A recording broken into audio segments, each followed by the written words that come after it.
सर्वांना माझा नमस्कार. माझे नाव अरुषे. आज मी आपणासमोर राजश्री शाहू महाराज यांचा विषय बोलणार आहे.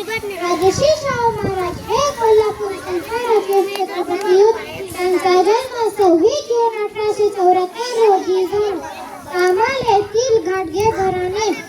त्यांचे मूळ नाव यशवंतराव जयसिंगराव घाटगे असे होते.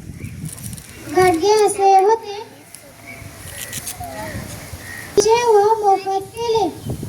त्यांनी शक्तीचे व मोफत केले. त्यांनी शिक्षणाशिवाय तरुण काय नाही असा संदेश दिला. अशा या थोर लोक राजा त्यांना माझे कोटी कोटी प्रणाम. जय हिंद, जय महाराष्ट्र. धन्यवाद.